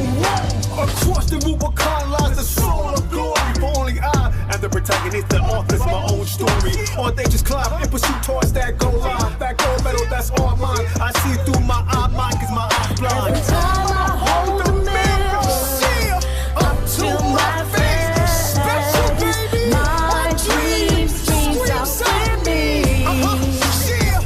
You're claiming greatness. Conquer your fears. Claiming greatness. Claim your own. Claiming greatness. Conquer your fears.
My name is Paula Ellis, and I am a mother of 5 awesome children and a grandmother of 8 beautiful grandchildren. Today's the day I'm having major surgery, and I hope and pray that the doctors have everything that I need, because I'm afraid of never seeing my children or grandchildren again. They took mom at 1 p.m., first surgery of the noon. I kissed her forehead, said, Mama, I'll see you soon. We never left the hospital, stayed in the waiting room until the sky took the sun and replaced it with the moon. At 3 a.m., the doctor then slowly approached us with emotions on her face. Reading things went hopeless. Words flew from her mouth and landed on her ears, causing 10 eyes to wet the floor with tears. Time stopped, doctor words replayed in mine. Success was the surgery, but your mom is not fine. She lays unconscious in need of divine, cause we don't have the blood to further your mom's lifeline. Sorry. One blood, one body. Let's share the gift of blood and give it life. One blood, three lives. Donate 1 pint of blood and you will save 3 lives. Let's share the gift of blood and save 3 lives. The doctor spoke plain English, but her language was foreign. We didn't understand in which the words she was forming. There's a blood shortage within these ethnic backgrounds. That's the reason why you lack the blood right now. Black lives, Latino lives, Caribbean lives matter, but donations from those groups are at the bottom of the ladder. We rolled up our sleeves, donated 1 pint, asked the hood to be heroes to help save our mom's life. Made a promise to my people, Black, Latino, and Caribbean, they will never have to live with the fear that we lived in. I took 1 mic to teach, donate 1 pint by starting a company called Music Brings Life. Cheer! One blood, one body. Let's share the gift of blood and give life. One blood, 3 lives.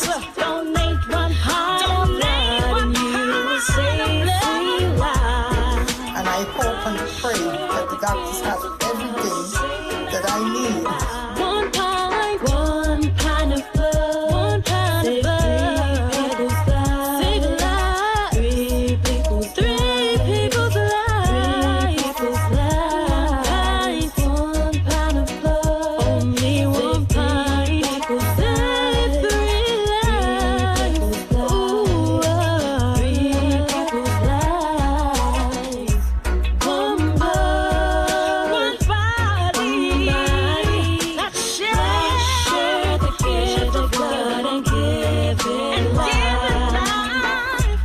1 blood could be your mama, could be your daddy.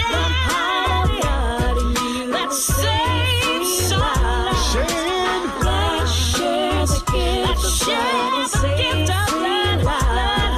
Donate 1 pint of blood and you will save 3 lives. I said 1 let's share the gift of blood and save 3 lives. Donate 1 pint of You taught me a lot today about the importance of donating. Cut.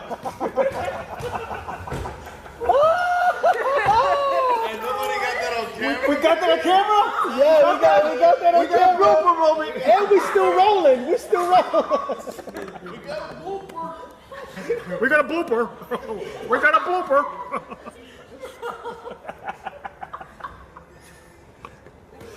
Yo, was that a cramp? Like, what the hell? Oh my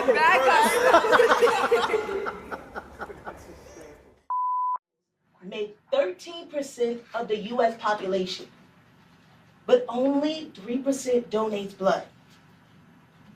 There is an organization. I'm sorry. My bad. I was just trying to pay attention to the camera too. We're short on manpower. My bad. Right here, but okay. We're short on manpower, so I'm trying to do everything at once. Is that a cut? It's a cut. Let's cut. Come on! Now you dudes are inviting Come on! So the point where you can see me. Phones in position that you guys have the phones. Oh, I'm like kitty face. Are we in position? Bruh. You have Miles Davis. Take sports. You have Tiki Barber in football, right? You have Billy. Shit. Sorry. Sorry about that. Cut. So let's do that first, and then do that. Okay. All right, Sebastian. Let's try that. Okay. All right, so I got a summer bounce. Gotta make the summer bounce on the 1, 2, 3. Everybody summer bounce. My shirt press sweet. Special days me. I'll show them it's Mississippi Street. I can tell these youngs can't ball. After you bust the end, work through the moon for the war boots. Said they improve just like laugh like this, we should fight and sing on the plane. Clap for the thunder, right for the hummer. Hard rain's coming, everybody run under.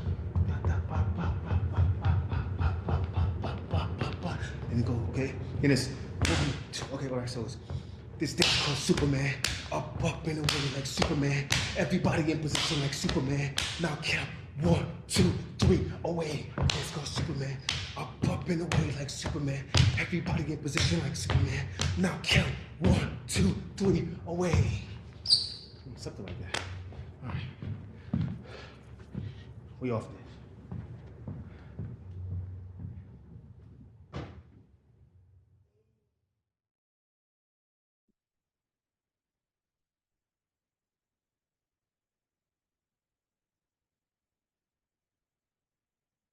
Wow. Wow, wow. Special. Wow. We need to talk. We do need to talk. We had to be conscious of the time, but we need to talk. Let's read what Yeah. in comments. This is Jessica, truly amazing. Carrie, yeah. great film. Dana, this was an excellent tool to get students involved. Yes, with awareness. I'll have my teenage son do some research. Most engaging tool for awareness is so amazing. And education now.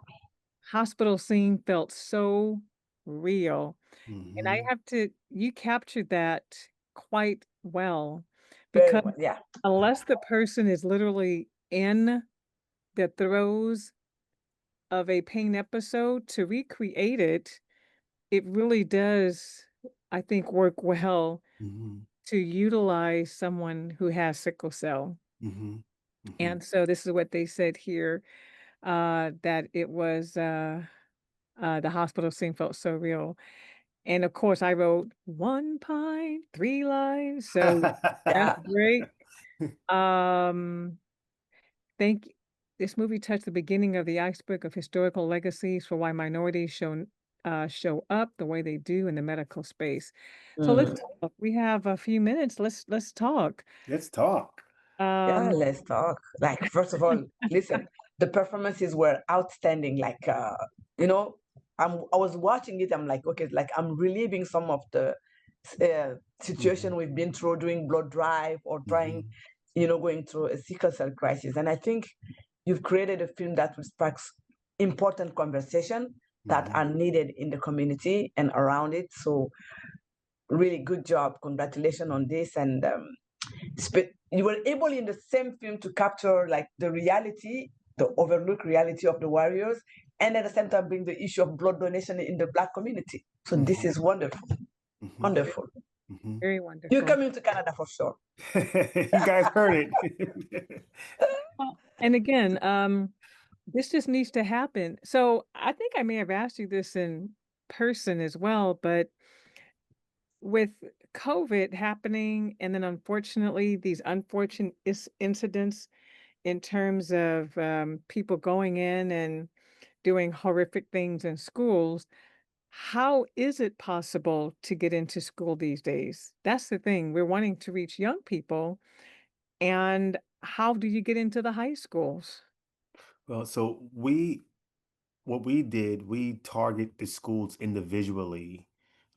We went and met with the principals and the deans of the schools and the counselors, and we just made a presentation about our Heroes Donate Blood program, and we're aiming to raise blood for patients that needs blood transfusions, and we have it's the formula is where we'll be doing blood awareness assemblies and blood drives. So that was very different to them, and they tried it out. They was willing to try it out, and when they seen how students were very engaged and actually came out to donate blood, more schools wanted to get involved.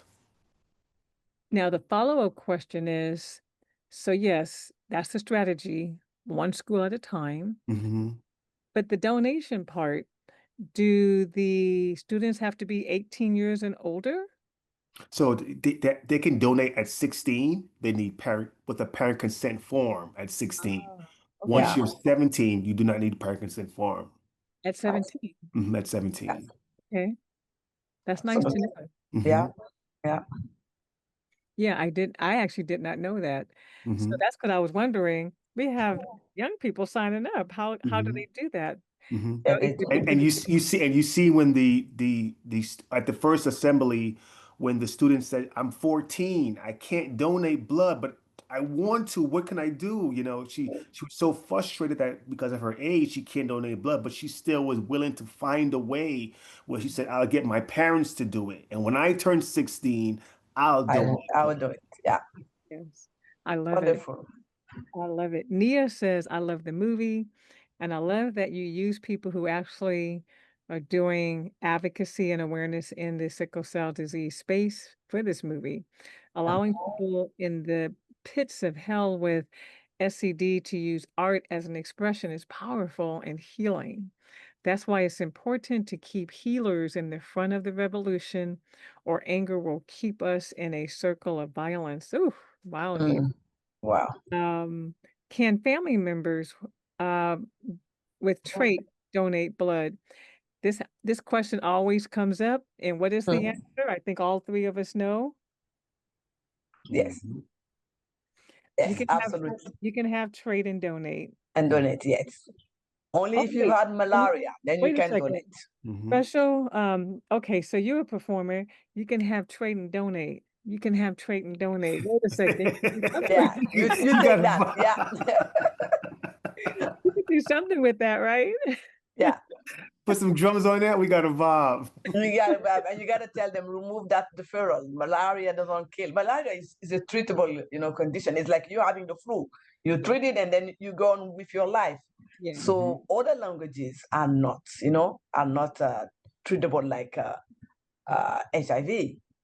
It's different, right? But yet men having sex with men are donating blood now. They remove because they have an HIV or test, but they don't want to remove the malaria, the feral. So that's an issue, right? So that also is another theme that you have to consider. Indeed. And it Yeah. wasn't like that before COVID, but after COVID, that change made where even though men being with men, now you can donate blood after that happened Yeah. after COVID. Yes, absolutely. They removed it after COVID. So one thing is special. Feel free to put your info in the chat if people want to be able to reach out and touch you and get more information, give, what have you. And feel free to put that information in. Any questions? Do you guys have any questions specific for special?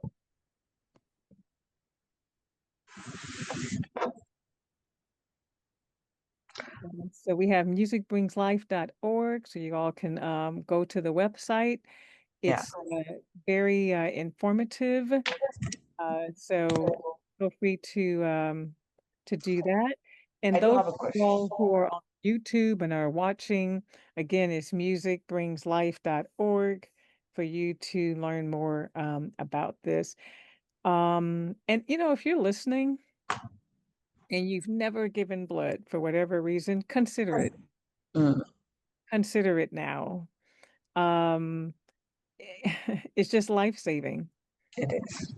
And you never know when you can. I think your mom said it, you never know when you might be in the situation where you will be the one who needs the blood. So, it's always good to give. I have a question for you. Is there any way with this movie that we can add another language, like let's say voiceover and have it in French? Oh. That's possible. Okay, That's so possible. Absolutely. yeah, we have to think about that because Canada we're bilingual and we need to have it in French for In the French. Yep, that's majority. possible. We can do that. Okay, I, all right. I love that idea. That's a little project that we have to work on then. Okay. Wonderful. Okay. Wonderful. All right. Don't leave yet. I want to let everyone know that in about a minute or so, we have our first community engagement, which means just by being here, we're going to do the randomizer, and you will be receiving a gift. And if my crew can tell me what gift is that, that would be great. So I'm giving everyone time. Thank you for putting the email. I'm giving everyone, our team, time to share with me what the gift is. And in about a minute or so, we will have our first giveaway. And so doesn't matter what country you reside in, we will find a way to make sure that you get your gift if you're a winner. All right, I think we have time for one more question. Someone says, now this is a good question. She's a breast cancer survivor. Can she still give blood?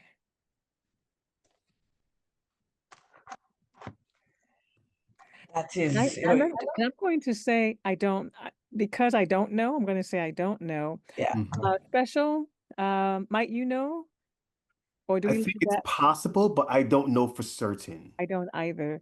And I think we're going to probably leave that. I'm going to write this question down for our discussion later on at 6:30 for our Let's Talk About Blood. I've not heard someone ask that. So I think we can find an answer. Yes. Right now, I do not, I don't know. So let them join the session at 6 p.m. and we'll try and find an answer for them. Definitely. Yeah. Okay. So someone says there is a debatable period of 1 to 3 years. And so we're going to, So someone said yes, you can. but 1 to there's 3 a years. period. So what we're going to do is we're going to find out for sure, and then what that period of time is. But excellent question. And I'm sure you're not the only one. I'm sure you're not the only one. Okay. I believe before we find out, we'll ask, but if there are any restriction, it's just to make sure that the person is okay, is healthy, it's just for them, for their own safety.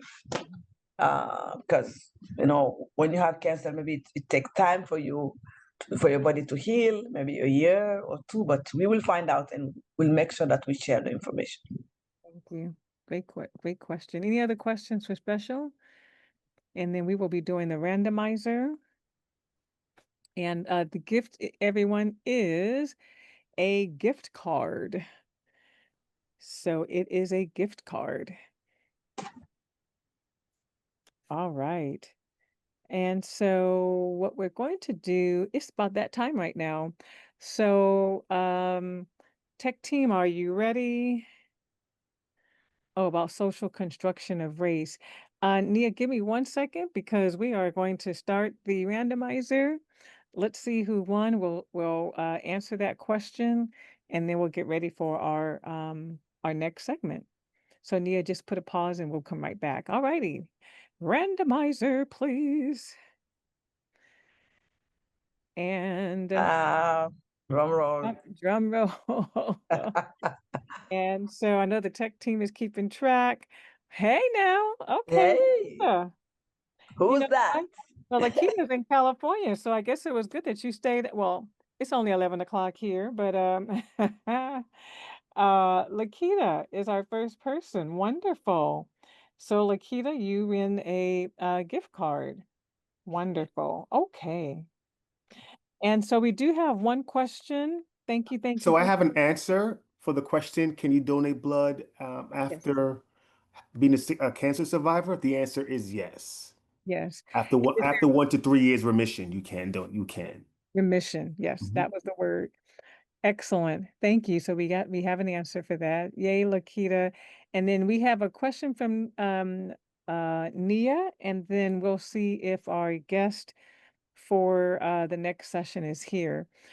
Alrighty, so the question is, how do we have the conversation about how sickle cell disease is placed in social construction?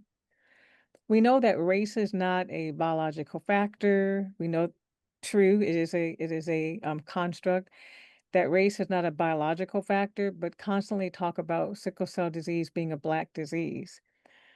How do we make progress about breaking this racial stigma? That's pretty deep because it's actually a global disease, and there are millions in India with sickle cell disease, millions in Africa, thousands in Saudi Arabia, and millions in Africa, like And I think a lot of people, the I same. think there's forums like this, where we can have conversation, where we can enlighten people. Like, listen, this is not a Black disease, okay? That's a myth. We have to break that paradigm and create a different narrative. How we do Yes. it is by forums like this, film as we're doing, and conversations like this. This is how we can break that paradigm. That it's not a Black disease. That is fiction. It's a fiction. It always has been. I think, though, to Nia's point, in certain country, like in America, North America, predominantly persons of color here have sickle cell. Sickle cell, yeah. Therefore, I think that was the reason for it being Black. Mm-hmm. You go to another country, whether it may be Brazil, South or Central America, where people look different in terms of just, it's all about melanin, everybody. It's a global disease, and everyone doesn't look like us. They look like themselves, and they have sickle cell disease. So how do we break it? I think Special already said it. These particular forums, having these talk, education, education, education. That's the key. It's just educating, and not being afraid to correct. So I don't know if you guys heard in the movie that the doctor was saying sickler. I was just waiting for somebody to Oh yes, I heard that.